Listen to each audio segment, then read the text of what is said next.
Hi, and welcome to our presentation on making a case for student-centric learning model. I am your presenter today. My name is Marilyn Carroll, and my co-presenter is Kyle Morton, or co-writer, I'm sorry. He's in China today making another presentation.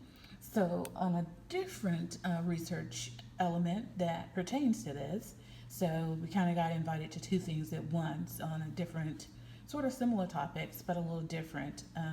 But at any rate, I wanted to go ahead and get started. Sorry a little bit about my camera here this morning, but here goes. So Kyle and I did some research. We're both instructors, and we noticed many of the students coming into our studying were having various difficulties with their learning. And so we said, learning is really about the individual.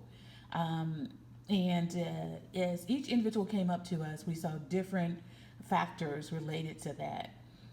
As you'll see on the monitor, our whole person learning model from that we concluded from our research, and I'm sorry, that's a picture of me on the side there, is the student learning combines the student learning and thinking style, as well as the whole brain teaching model, the individualized student coaching model, teaching technology, because we found that with technology we could do a lot.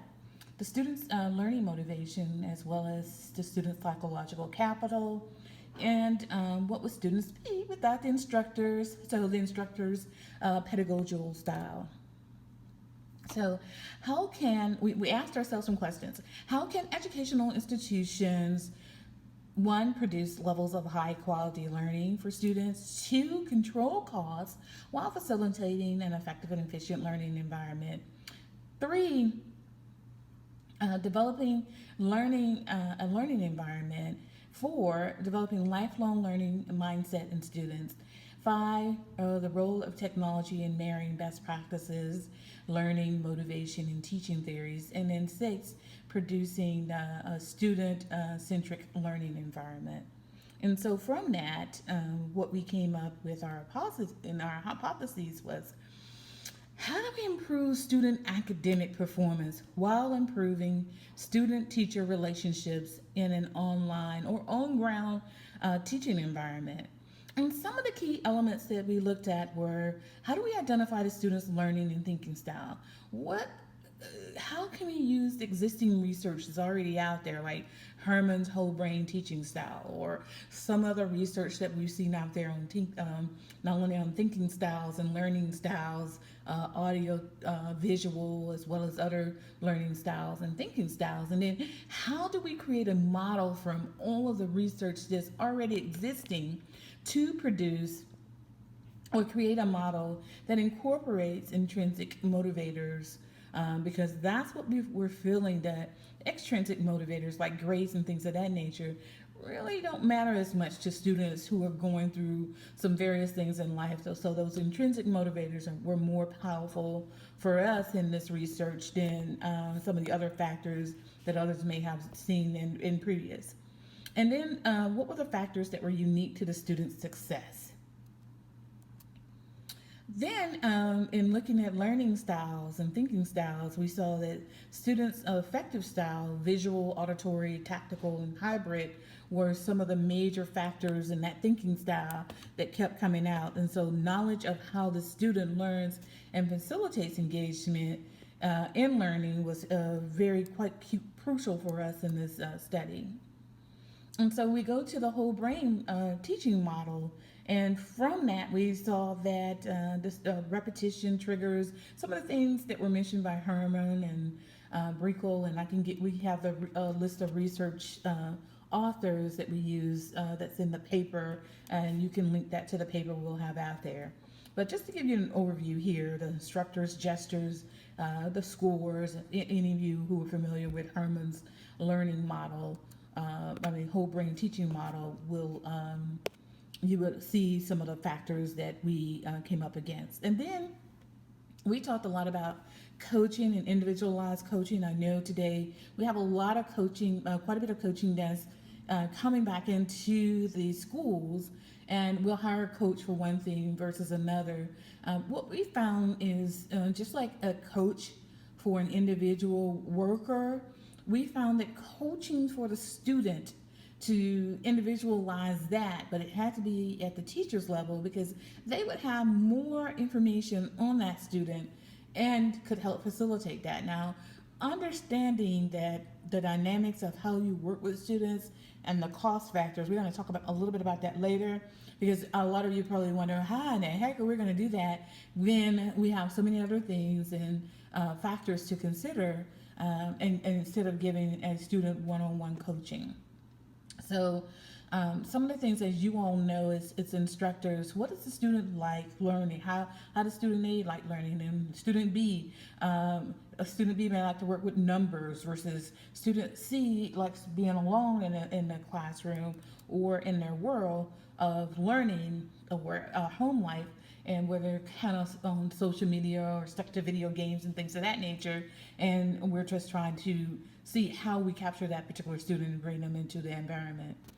And then the student's motivation for learning. We found something that was most effective here was Maslow's hierarchy of learning, home demands, the need to fulfill lifelong dreams, as well as society's expectations and cultural norms around school impacted whether individuals would seek out school or not. And then we have job or career requirements, and then as motivators to inspire others. Many of our students, especially those that are adult students, returning to the classroom, their inspiration for returning was so that they can inspire their children to go to school as well. And then we have the psychological aspects of learning. And we found that a student's psychological capital quotient, if it was high related to learning, that student was more engaged, more optimistic. Some people may call this more grit, but we see that it's a psychological factor. Grit is great. However, we saw that the psychological capital kind of spoke more to factors and something that you could easily test out over time as you go through things to see where a student stood on that, and have some more of a benchmark to test to see if that's increased. So as you'll see on the monitor there, we have hope, optimism, self-efficacy, resilience, and their ability to bounce back from those obstacles that get in their way. And last but not least, in our whole testing model and theory, we saw the instructor's pedagogical style. And in this instructing model of teaching, we had an understanding of each student. The student had to have that, the teacher had to have that. Lessons plans were based on the student instead of in their desires or outcomes rather than the school's or university's outcome at that time, whether it be elementary, high school, or whatever the case was. It's just working with that student. And then the knowledge of various educational coaching techniques for learning, and then the balancing that classroom based on the student needs, like we stated earlier.